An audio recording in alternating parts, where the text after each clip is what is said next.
Hoje, nessa aula número 3, trataremos da ecologia urbana, escola de Chicago e elementos da geografia.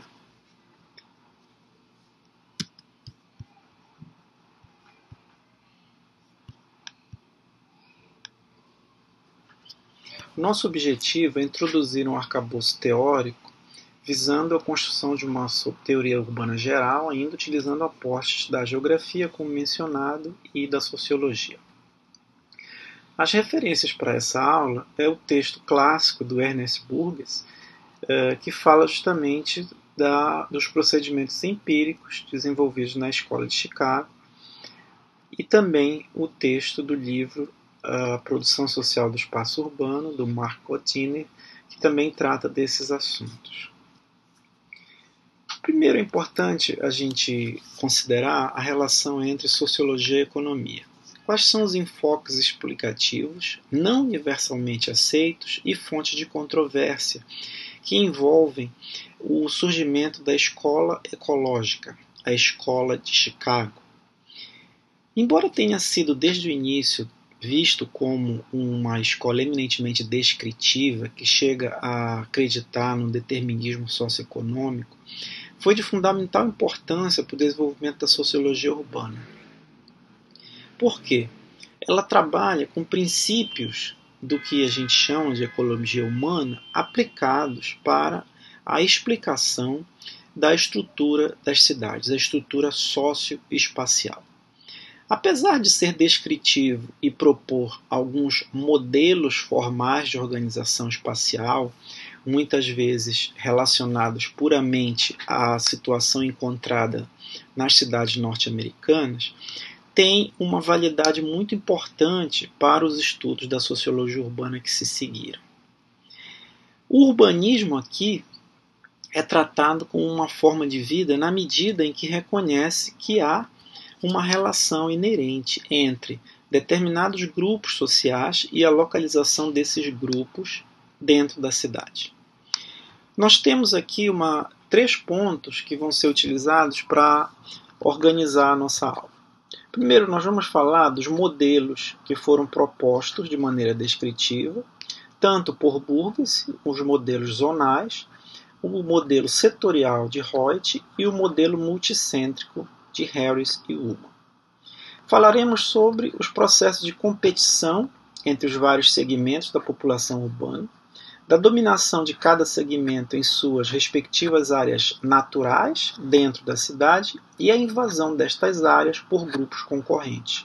O que está por trás disso? Primeiro, a proposição de que haveria áreas naturais para determinados grupos sociais. Esses grupos estão localizados dentro das suas respectivas áreas, assumindo que há uma certa acomodação de um determinado grupo a partir de modificações nos padrões de renda de cada grupo ocupando os espaços, o que vai trazer como condicionante ou como gradiente de entendimento para a localização desses grupos a questão da mobilidade residencial. Mobilidade entendida aqui não como deslocamento, mas como a possibilidade de entender por que determinada família mora em um dado lugar dentro da cidade em função da sua renda e da sua forma de vida. É o que ficou conhecido como ecologia urbana.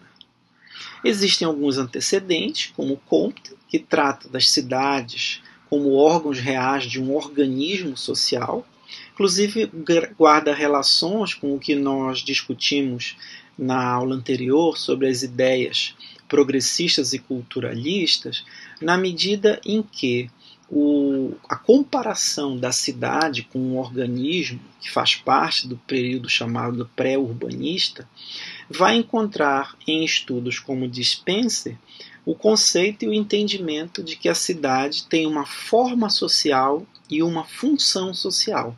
É uma utilização da teoria de evolução de Charles Darwin. Não exatamente das espécies ou da ecologia com a cooperação, o comensalismo ou outras formas, mas muito mais de entender que há uma composição, uma relação entre a forma social e a função social que aquela localização vai ter dentro dos objetivos que fazem com que a determinado grupo social, a determinada família, vai se localizar ali. É uma utilização da analogia biológica e a ênfase comportamental que assume e contraria formas específicas de organização. Sugere a divisão funcional do trabalho como base conceitual.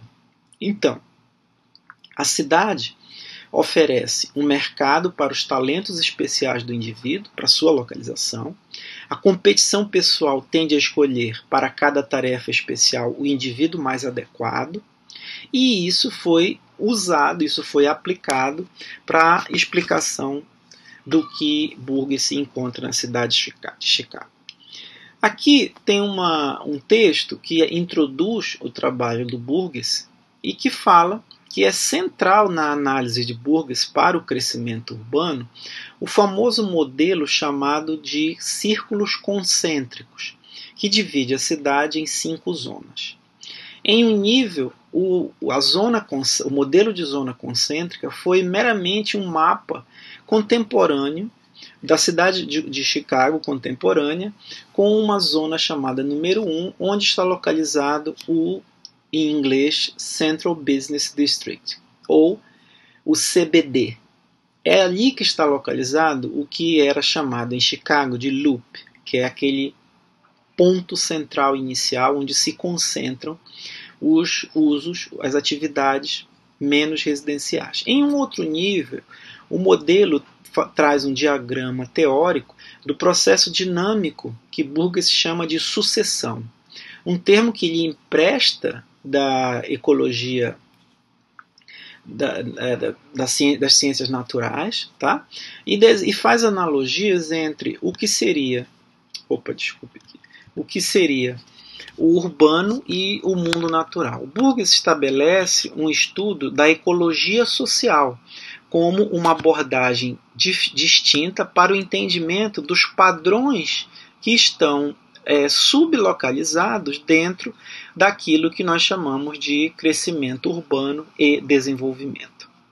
Seguindo a publicação do ensaio de Burgess, o número de teorias urbanas ofereceram modificações e até refutaram o que é chamado pelo autor aqui de uma elegância simples do modelo de zonas concêntricas.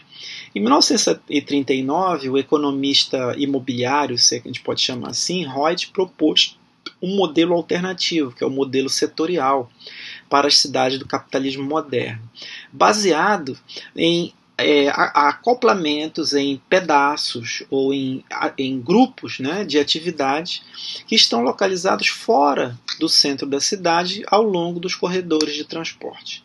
Já em 1945, os geógrafos Harris e Woolman sugerem um modelo de múltiplos núcleos, discutindo que as cidades se desenvolvem em torno de vários e não apenas de um único centro de atividade econômica. Esses modelos, embora eles aparentemente sejam estáticos ou não tragam em si elementos que demonstrem as dinâmicas de modificações, foram fundamentais até hoje para o estabelecimento dos estudos urbanos.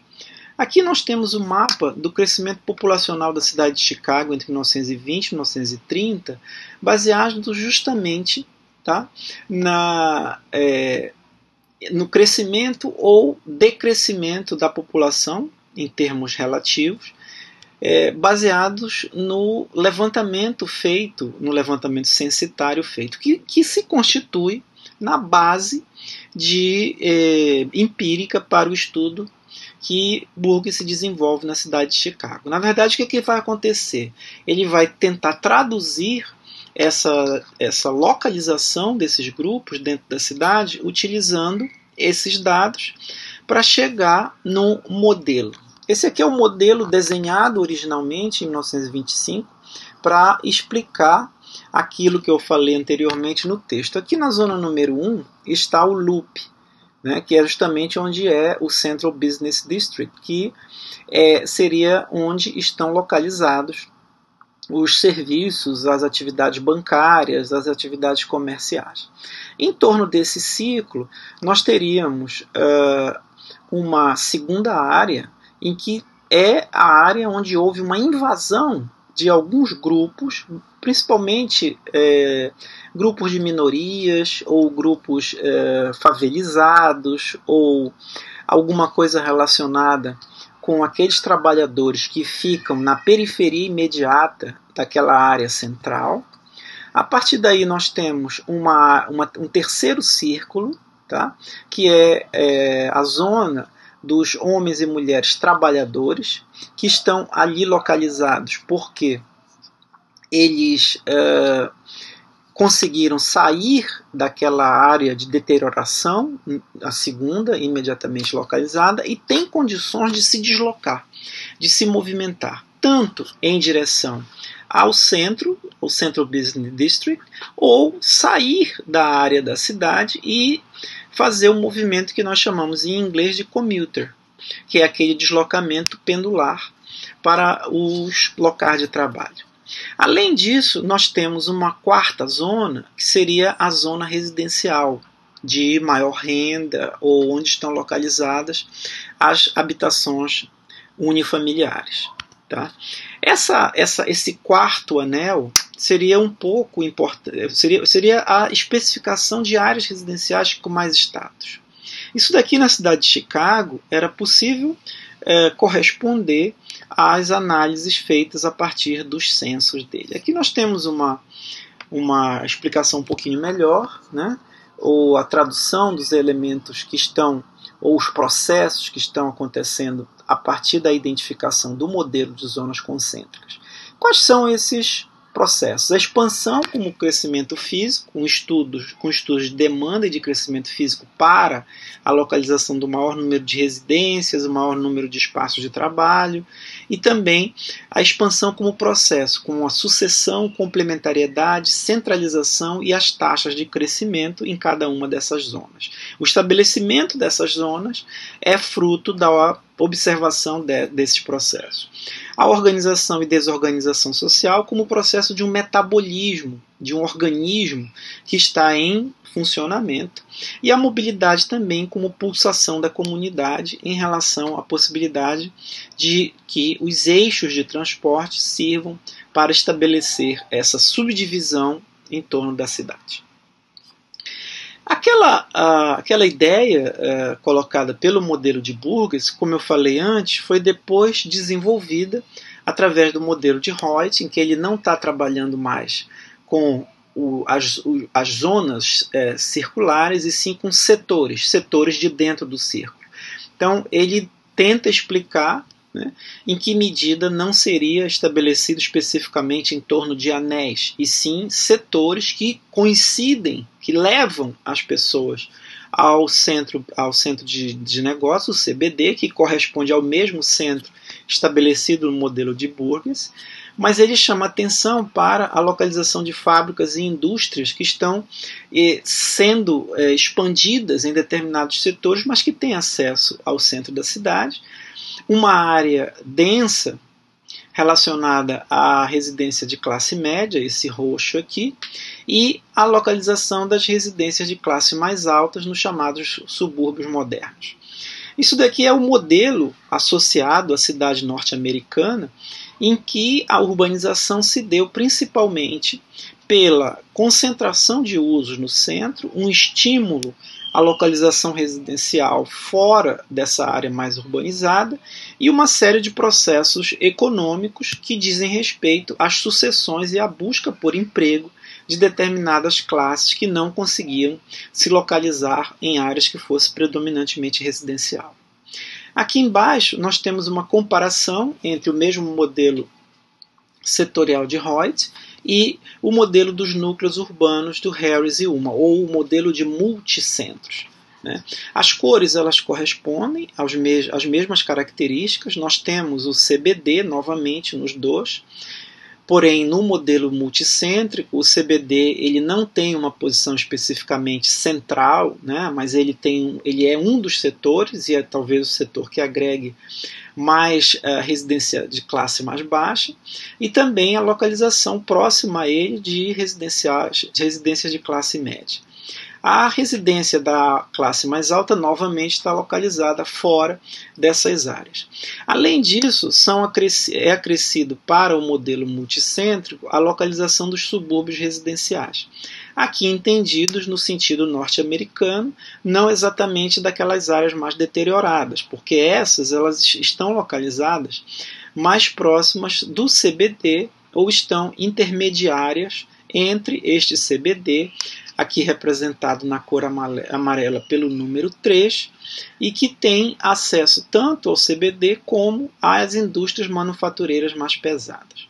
Todos esses esforços de classificação, de modelagem nesse sentido, são muito úteis para a gente poder fazer, inclusive, uma análise das várias situações que ocorrem em outras cidades, em outros contextos, como é o que proposto por Flávio Vilaça, que procura explicar a estrutura das regiões metropolitanas utilizando os setores inspirados em Reuter. Então, o que é que nós vamos ter aqui? Embora não esteja muito claro, mas a gente tem a ideia do Vilaça é meio que mostrar que nas cidades brasileiras, nas regiões metropolitanas, haveria uma tendência à localização de grupos sociais em situações que fossem intermediárias ou que fossem capazes de ser entendidas com a definição de setores. Então aqui nós temos as áreas mais próximas do centro, aqui com uma inversão daquilo que a gente via no sistema dos Estados Unidos, em que as áreas de mais prestígio, as áreas que tivessem uma renda mais alta, estivessem localizadas mais próximas do CBD. Isso daqui levou a alguns outros estudos, como o modelo de crescimento da população das cidades latino-americanas em relação às cidades, em que houve a tentativa de fazer mostrar numa configuração vários processos que estivessem acontecendo ao mesmo tempo e também explicados pelo sistema de um centro da cidade, alguns subcentros que são localizados em função de usos específicos, aqui são esses pontos, mais antigos, mais novos, ou de localização para modificações que saem de determinados trechos desses, as favelas das inner city slums, as favelas localizadas dentro dos centros das cidades, aqui como uma expressão também da necessidade ou desses grupos que vivem em função das atividades econômicas que estão localizadas no centro. Tá?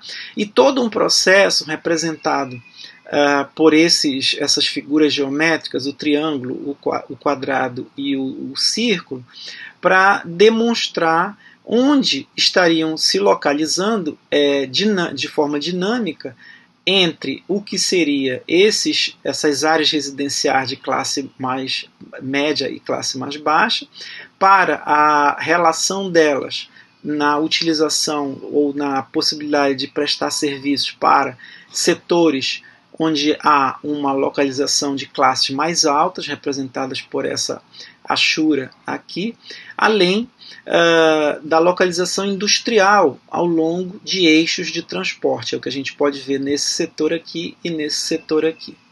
Aqui, esses círculos com esse tracejado, né, com essas linhas internas e esses pontos, tratam justamente dos assentamentos favelizados, localizados em periferias ilegais, que estão colocadas aqui, e o quanto esse processo de habitação de interesse social ou os conjuntos habitacionais acabam sendo localizados, fazendo a ligação ou a possibilidade de estarem em situações intermediárias. Talvez esse gráfico ele seja um pouco confuso, mas ele tem a ambição de trazer uma interpretação daqueles modelos que foram estabelecidos para Chicago, através da sociologia urbana, para situações da cidade latino-americana.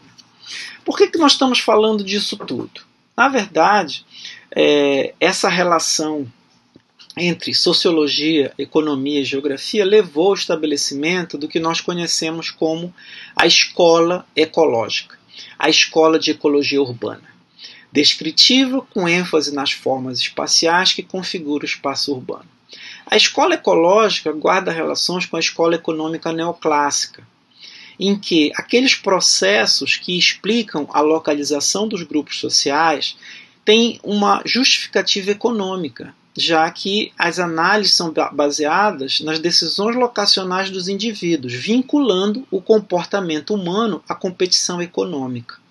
Isso é uma maneira de pensar, é a escola neoclássica da economia, e que na sua referência à urbanização ou à explicação da cidade, trabalha com algumas ideias centrais, ou como o trocadilho vem, os lugares centrais, que são a base econômica em torno da qual se aglomeram outras atividades urbanas. A localização da matéria-prima, os intermediários, o próprio mercado, trouxe elementos a partir da identificação desses lugares centrais no trabalho de Lott, chamado Teoria Geral da Localização, uma explicação econômica para a maneira como se configuraria esse espaço. Existe aqui um determinismo tecnológico muito forte para também justificar essas localizações. O transporte visto como fator predominante dos padrões espaciais e, mais recentemente, também das comunicações. A produção de tecnologia teria o papel de força de produção até no sentido marxista que nós vamos ver a seguir.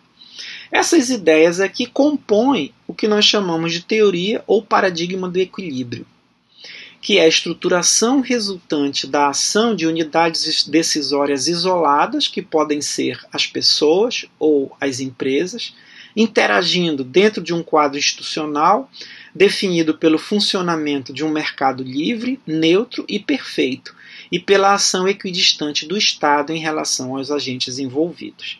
Isso daqui é o enunciado que o que nós chamamos de paradigma do equilíbrio traz para descrever o pensamento ortodoxo ou o pensamento da economia neoclássica. Isso daqui, lógico, tem a ver com um determinado enfoque. Essas ideias de equilíbrio, liberdade individual de escolha, harmonia social, eficiência e competência individual e interesses intermediados pelo mercado que seria que seria o mercado imobiliário neutro, seguiria determinadas ações que são reguladas pela própria possibilidade do mercado, através de uma situação de competição perfeita, de um comportamento uniforme e uma disponibilidade igualitária de informações. Vocês já devem ter percebido que muitos desses posicionamentos são criticados.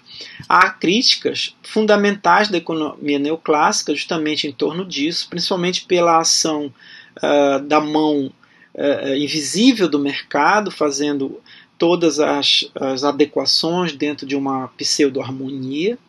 Tem uma especificidade muito grande que isenta, ou que tira a possibilidade de rever aquelas estruturas urbanas em função dos acidentes topográficos e a concentração de empregos urbanos no centro da cidade. Há uma crença na soberania atribuída ao indivíduo, tá? E que a crítica que não existe. Existem, na verdade, outros fatores incidindo sobre a estruturação do espaço urbano, como as diferenças sociais e a própria ação do Estado.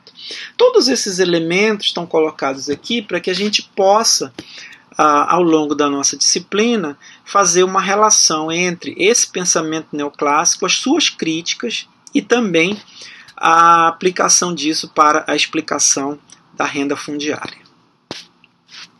Então, o enfoque neoclássico identifica os processos determinantes da estruturação do espaço urbano.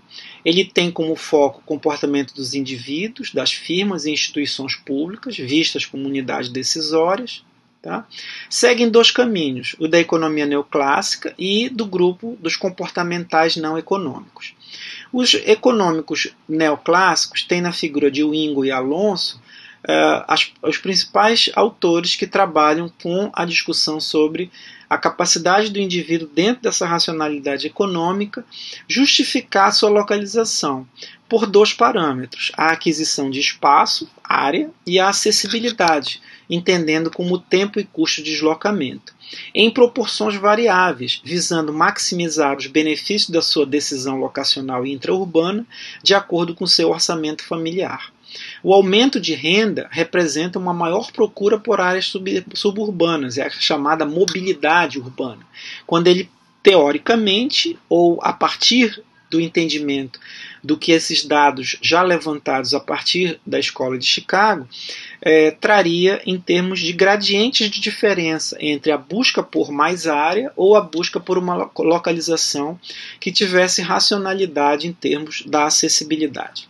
Então, o espaço urbano é caracterizado dentro do enfoque neoclássico por gradientes de densidades e valores imobiliários negativamente relacionados à distância ao centro da cidade.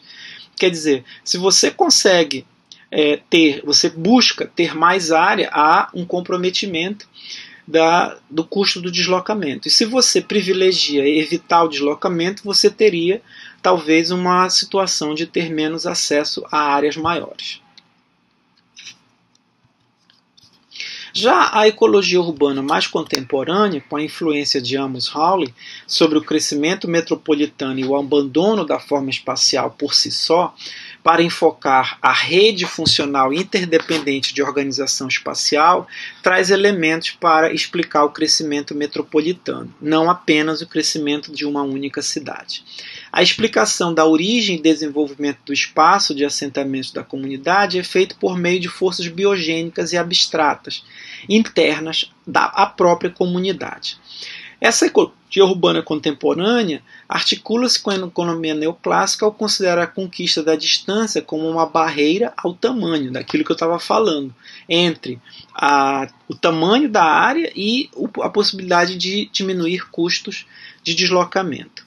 Esses pontos que eu estou colocando aqui, eles são tratados pelo Gottheimer no texto que foi indicado para leitura, justamente para mostrar como é que se dá a transição, né, entre o entendimento da economia neoclássica e a emergência do entendimento da economia política. Já no período da Guerra Fria, em que evitava-se o uso de termos marxistas, tais como classe, status e poder, havia uma ênfase muito grande do pensamento da ecologia dentro do enfoque neoclássico, né? E a partir daí uma diferenciação funcional. Passa-se ao entendimento de que há necessidade de incluir na explicação da organização das estruturas urbanas uma formação mais abstrata dessa organização social estratificada. E os processos mais complexos do sistema social alimentam o desenvolvimento de regiões metropolitanas, especialmente em cidades tecnologicamente mais avançadas. Por uma síntese, nós temos, então, diferentes visões sobre a estrutura urbana, que depois vão ser melhor desenvolvidas, visões surgidas ao longo das aplicações com experimentações empíricas, o relacionamento com as mudanças mundiais, com dificuldade para o nivelamento ou um modelo único nos planos políticos e econômicos. Não se pode falar em estrutura urbana comum em países diferentes. Tentativa de sair de uma ênfase no físico para um social e econômico, daí foi a grande contribuição da sociologia urbana nascente. A busca de um suporte teórico, de um estudo consistente para o planejamento para subsidiá-lo. A tentativa de imposição de um modelo passando por várias abordagens e a tentativa constante de conciliar o saber econômico com a prática e com a intervenção. Esses elementos eles estão nas referências bibliográficas que nós colocamos e vão ser trabalhados também dentro da discussão sobre a renda fundiária. É isso, muito obrigado.